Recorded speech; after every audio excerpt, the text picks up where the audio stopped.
Welcome to this Education and Philosophy podcast, part of a series introducing key ideas in education and philosophy. The ideas covered in this series are discussed in relation to their potential use to present-day thought and practice. This series draws from the book Education and Philosophy, published by Sage, to which there is a link below. This podcast is the second in a two-part series introducing the idea of critique. A brief consideration of the origins and history of the concept of critique will cast some light on the contradictions inherent in it. It derives from an ancient Greek term which referred to the actions of separating, judging, and deciding. In medicine, it came to refer to the crucial turning point in an illness, hence the medical term in a critical condition. Only later, during the period of the Roman Empire, did it refer to the study of literary texts. This meaning became more prominent during the Renaissance, where a critic was someone who engaged in the study of ancient texts in order to restore them to their original condition. The scholar sought to combat the textual corruption brought about over time through a critical reading of the text, aiming to discover the authentic meaning that had been obscured or distorted by erroneous versions of the original manuscript. Awareness of these overlapping meanings helps us to understand the complexity of the concept, a concept that was taken up with the 18th century Enlightenment and given new impetus. Here, critique rose to prominence as one of the most important aspects of intellectual life. As Kant famously put it, the 18th century was to be the age of criticism. And yet, despite the efforts of Enlightenment philosophers to overthrow the constraints of tradition and diminish the influence of the Church, they were careful not to take things too far. Hence Kant argued for a separation between what he described as a public use of reason and its private use. In effect, he suggested a social order in which one was expected to be obedient at work, that is, when performing the duties one has been assigned, as, for example, a government official. But this is matched by the expectation that one can raise questions in public, participating in open and free debate. This division is still endorsed today as a potentially worthwhile separation of thought and action, as a means of allowing a degree of dissent within an established social order. So where does this leave us? Though the role of critique is still asserted as necessary in democratic society, in practice it often remains a marginal activity. In education, as in other fields, its contribution to policy making is relatively minor. Here, principled critique is overtaken by more pragmatic ways of thinking. The idea of criticality is paid lip service by politicians and managers who have more immediate concerns to deal with. Even when critical voices manage to gain an audience, we are left with a situation where, as MacIntyre argues, both individuals and groups debate with one another from irreconcilable moral positions. This is an argument MacIntyre makes most clearly in his best-known book, After Virtue. Writing from a different perspective, but making a similar point, James Donald argues in his book Sentimental Education that modern teachers were charged with a mission that is both essential and impossible. They were tasked to simultaneously make people free and to make them obedient, with educational thinking forever since oscillating between utopianism and despair. We find, Donald claims, that education repeatedly promises to liberate the creative human talents of all people, and then fails to do so.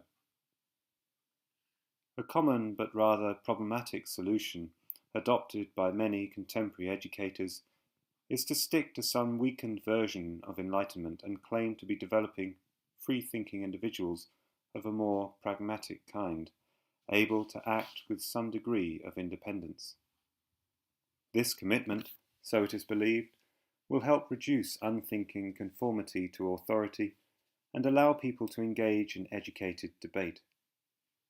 Education, according to this view, must continue to help us learn new things, counter misunderstanding, and occasionally, where appropriate, contest obvious abuses of power. It must assist individuals to position themselves as they choose within a pluralistic moral order. Universities are still supported by this weakened version of Enlightenment philosophy as necessary because they contribute to the common stock of human knowledge and thereby towards a more prosperous social order. These watered-down commitments, as MacIntyre put it in his essay The Idea of an Educated Public, have become the undeniable platitudes of the age. In this weakened form, they remain in place as, in his words, a set of no longer quite held, not to be completely articulated, background presuppositions. End quote.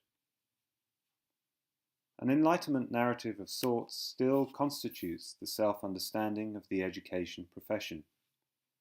This narrative is in a fragile state, not so much because the arguments of philosophers have fatally undermined it. Rather, the Enlightenment narrative and the emancipatory educational projects emanating from it are rendered fragile because they never found lodging within a communally accepted understanding of the educational good. This state of disorder, our disordered condition, was the price paid for the profound social transformations which led to the freeing of Western thought from the limits and boundaries of the medieval worldview. Set against the fragmentation of communal life and against the irreconcilable moral conflicts and disputes which define our present, the reforming, rationalizing critiques of modern thought appear as forlorn attempts to impose an abstract and idealized conceptualization of moral order upon irrevocably divided social and cultural forms. While medieval critique worked towards a better understanding and a better synthesis of tradition, modern critique is consigned to a negative role, anatomizing and seeking to correct the misconstruals and the wrong directions taken by a society where thought, reason itself, has gone into error and the great rationalizing project of enlightenment has been betrayed. The plight of today's educational critic, who measures education against impossible and increasingly weakened ideals, is summed up well by the following image. When educational critics view the modern school system, it has, to quote Ian Hunter, the appearance of a humble church built out of stones intended for a great cathedral.